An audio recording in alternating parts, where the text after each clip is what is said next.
On your mark, ready, set, let's go. Dance floor pro. I know, you know, I go psycho when my When Call Her Father, episode 1, Eve was frame dropped with host Ashley Avila. And Miss Faye Cunningham. So, Welcome back, guys.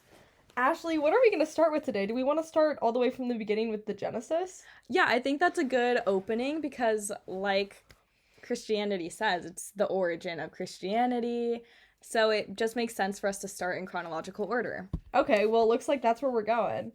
All right, perfect. Do you want to get us started with kind of the Tree of Knowledge and its role? Yeah, okay. So Ashley and I recently came to a discovery, thanks to our own selves, that the Tree of Knowledge is not evil. It's literally God giving us free will. And we also kind of have a point to ponder really quick. So since they're in paradise, when we go to paradise, is the Tree of Knowledge there? And can we eat the fruit to, like, basically enter back to Earth whenever we want to? And then do we just have to work again to get to paradise?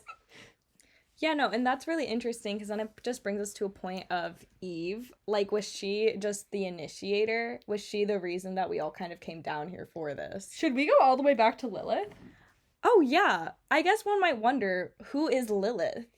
So Lilith was created from the same soil as Adam and is also known as the mother of his demonic children. Yeah, and the interesting thing with Lilith was her origin is she was created at the same time as Adam, both from the same soil, both equals. And their issues were happening in the bedroom, as one might say. They weren't compatible sexually. Lilith wanted to be on top during sex, and Adam already assumed the position. So, being butthurt, he and Lilith fought, and she decided to flee because she wanted to be seen as dominant and as his equal. You know what's interesting though? What? She technically did submit to him by running away. Like, that's backing down, which is letting him have the power, which is kind of funny. I wonder if she just knew she wasn't meant to be, or if she thought she could do it all on her own. No, yeah, and that kind of reminds me of that one line from Karate Kid, was it? Or Cobra Kai? No, Mercy. I can't even remember. Zachary Smith, I promise I'm a big Karate Kid fan. Okay. Anyways, it just kind of brings us back to the interesting concept. Wait, I have a joke. What is it? I saw this downtown once, and it was an angel telling the woman that he was having intercourse with, you can't get pregnant if you're on top because of gravity. So maybe that's what Adam thought. Maybe. Adam was just thinking big. Yeah, he just wanted kids. Okay, and now we're gonna foil Lilith to Eve. Because what's interesting is Lilith was made the same way as Adam, while Eve was basically created for Adam. And what it says in Genesis 2, verse 18, then the Lord God said, "It is not good for man to be alone. I will make a helper who is just right for him." That girl was Eve.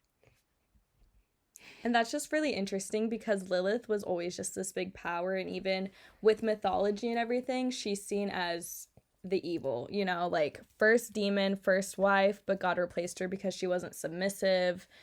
Yeah, she just wasn't there. Okay, and then you know what's interesting though? When Eve like goes off on her own, basically it's seen as like the worst mistake, like the fall of man, blah blah blah. But Eve was literally made to be his helper, and basically that was it. And just to bring children to the earth.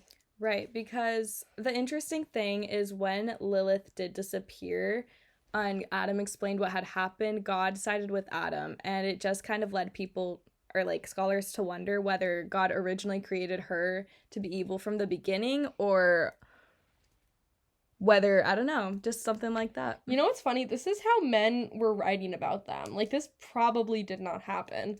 But for a second, I thought this definitely did happen. And I was like, wow. No, right. And I also took it very literally, too. Yeah, I was taking it literally. But this is just men writing about an evil woman. Right. And what happens when you disobey your husband. You have demon children. So true. No woman wants that. Right. And the other interesting thing with Lilith is she is just known to kind of prey on men and children and kind of just be this like evil counterpart, with her only duty to be producing demon children. But it's just interesting how her erasure too, like we don't really know much about her, and it just kind of sets up the narrative that, you know, women were just kind of made to submit to men. You know what's funny is like Lilith rebelled big time, But here Eve is the one as the bad guy, and she Right. rebelled by eating fruit, not like raping men and producing demon children. Right, no, yeah. And she just kind of like all the blame got put on her. Like in our last reading, it mentioned how Eve was kind of used as she was just like the number one source of where everything went wrong. Like, so now women are being punished as reparations for her, like, mistake. All girls are the same, Juice World. Oh, yeah. That was talking about Eve for sure. Right. But what's also interesting is although Lilith is kind of seen as this evil figure and does have these like negative connotations to her in mythology, she was still reimagined to be used in feminist movements. So because she denied God, was going against these male figures, like women nowadays were able to kind of like use that as their own symbol.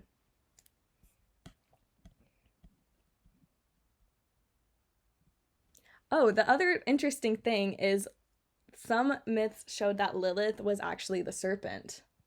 Oh, yeah, and the Madonna. Oh, are we gonna piggyback this into the Madonna horror complex? Horror complex. Horror complex! Shout out Freud. Okay, so, yeah, because, you know, the beautiful Mary, who's somehow a mother and a virgin, is stepping on Eve, Yeah. the root of all evil. Right. There was actually a painting. What was it called again? Camerino's painting. Camerino with Eve like covered in fur and stuff. It's Yeah. Hold on. We literally just looked up the image. While we come up with a name, it was just interesting to see Eve being used as the whore in it when she was made to like submit to Adam and just kind of like already had that built up. It's called the Madonna of Humility with the temptation of Eve. You know what's interesting though? If we take the Bible literally, Eve is the mother of the Madonna. Right. So you're basically calling her own ancestor a whore. Honestly, I feel like people don't value comparison enough. Like, we can't appreciate the good without the bad.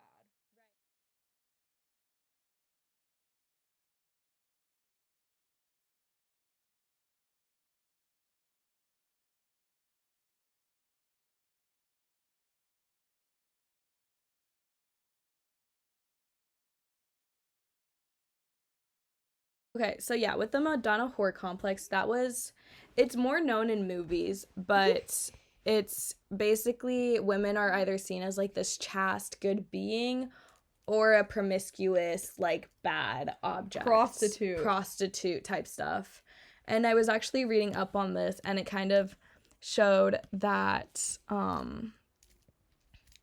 it was just used as a way to reinforce the patriarchy, and it really limits women's sexual agency because in a world dominated by men, women just have to use their own agency to get their own freedoms, and a lot of that is seen with like sexuality. So in ways to kind of re-embrace their sexuality and kind of take that control back, we're still being limited in that sense because we're either just promiscuous beings who eventually lead to like the big concept of it is childbearing. Okay, you know what I'm starting to think about Adam and Lilith?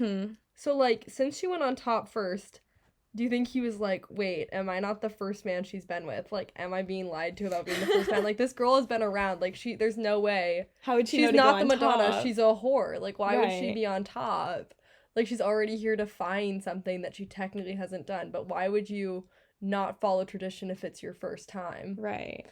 Sorry to call Lilith out, but it's interesting. It is definitely interesting.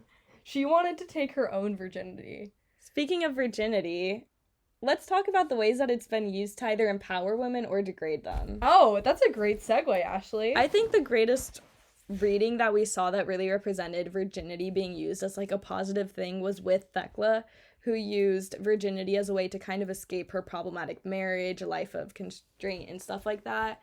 And she kind of retook that back to kind of create her own power in a life where she would be happy. It's funny how sex equals ownership to men. Like, the woman you have sex with is the woman that you own. Right. Because she has your seed and thus your children. But it seems like in the Bible, men are too busy with, like, their herds, which we don't know if anyone's actually been to. Right. It's just all this uncertainty and the fact that, like, this is all built on something that literally we can't prove exists. Yeah. Which leads us to our next section, hit or miss. Credibility. Okay. One thing that really annoys me is when I think some person brought up, is this girl even credible? We don't know who she is, blah, blah, blah. We barely know the people that wrote the Bible. none of us personally know or have any actual records of Abraham, Isaac, any of these people. These guys can make up whatever they want and we would believe them. Right. So, is anyone credible? Anyone can lie. Anyone can lie. Have you heard the Especially conspiracy of 2000. Mary? Who Describe. So this conspiracy talks about how Mary had an affair and ended up getting pregnant from that. And so in order to kind of protect herself, she said that, you know, it was God, like the angel Gabriel like came and told her that she was gonna have a child. His name's gonna be Jesus, all this stuff.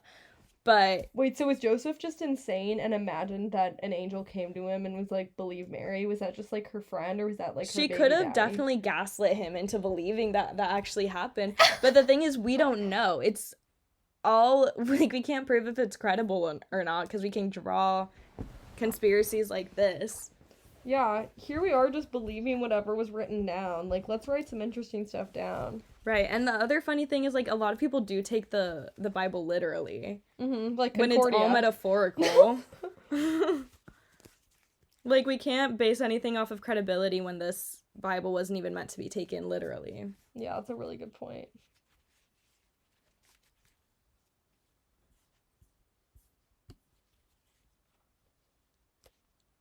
But it's really interesting that it is being taken literally and how it has affected women now. Not just Yeah. women, but other races as well. But for now, we're focusing on gender. No, yeah, the literalness of like what women are made for, they have one role.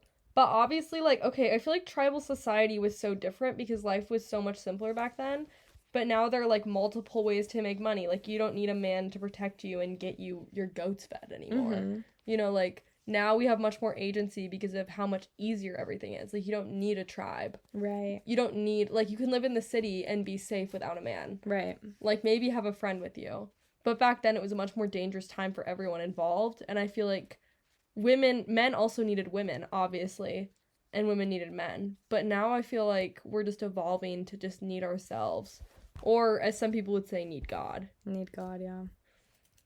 But then I guess the question is, how can we uphold Christian tradition while accommodating to equality in the world? Like, while we're being silent and, like, hold tradition. Right, because in a world where everything is changing, like, women have tried a lot to keep up with it. Like, you know we what's saw the great interesting? women. Right. So, like, there are many lines you can... So, like, the priests are the one turning the water into wine because they're men and Jesus were a man. But Jesus was also from, like, the Sub-Arabian Peninsula, and that's not a requirement to be a priest. Mm-hmm. So why are we saying the one requirement is to be a man? Right. Like, you don't have to be a certain age to be a priest. Like, we could just say anyone who's around the age of 30 can do this. Mm-hmm. And if you're 60, you're too old to transform, like, water into wine. Right. But we don't. We decide the only distinction is for a man. Which is like... Which is what? Make all priests be 35. That's the only requirement. Right. Like, anyone can do it.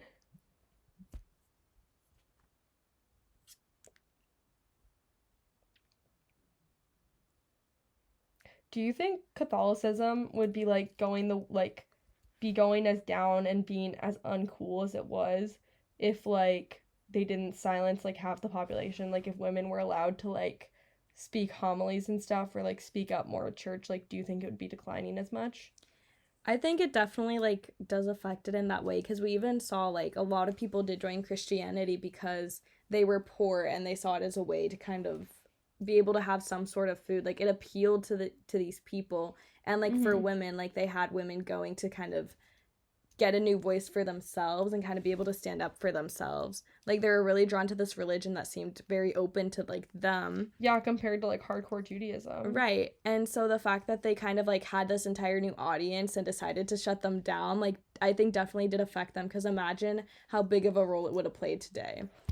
Okay. Yeah. Guys don't even talk that much and don't promote that much to their friends. Like, all they talk about is, like, working out. I feel like women are much more into, like, their inner workings and stuff.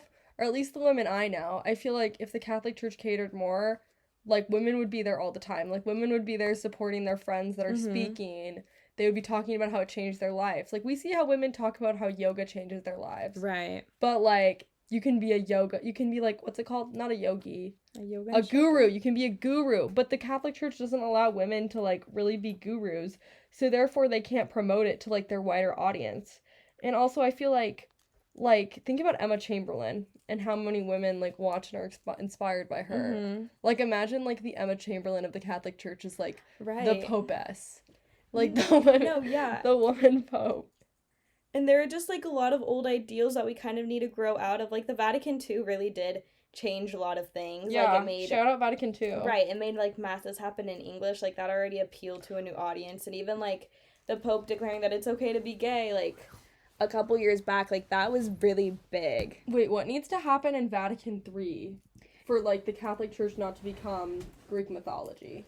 Because currently it's just the mythology of art today. That's true. Or do we need?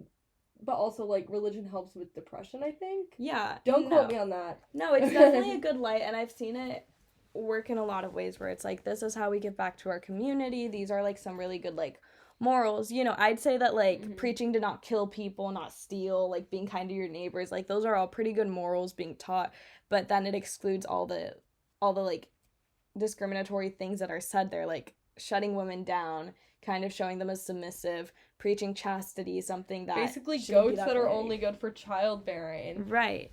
And it just kind of like, we need to take away the emphasis of a woman's ability to like be fertile, having like placing their worth on things. Like that even happened with Lilith because she was banished to the desert, infertile land, dried up stuff. Like it just kind of signifies something else that's like, she was banished somewhere where that's like infertile. Mm-hmm. The worst thing that could happen for a woman, like that's what happened to her. Like it's just another demonstration of that.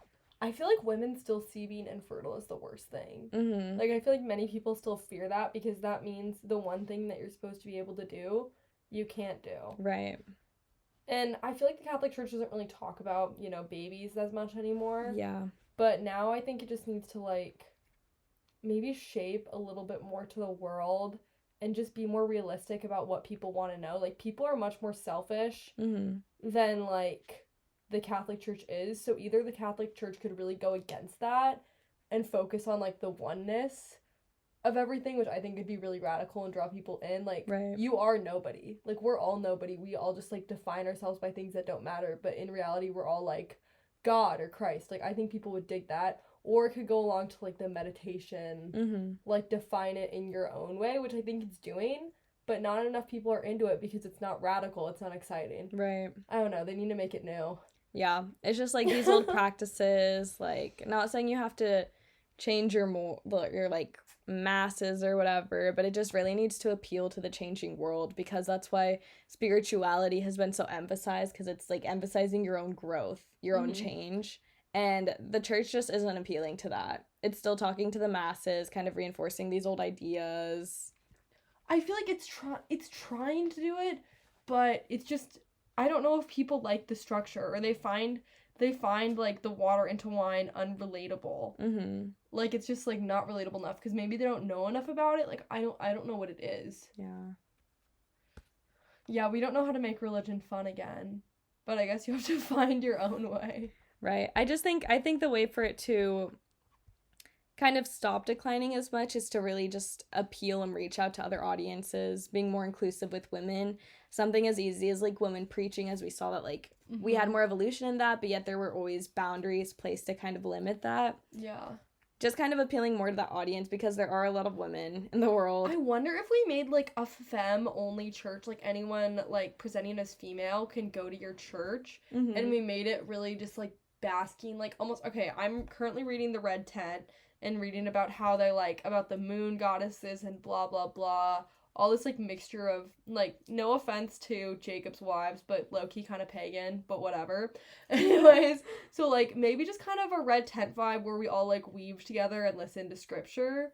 Like I think well, like you're a knitting club, right, Ashley? Yeah. That seems like an enjoyable thing. So bring back the Red Tent and we can all hang out during menstruation. Yeah, for sure. I think big messages. Big messages.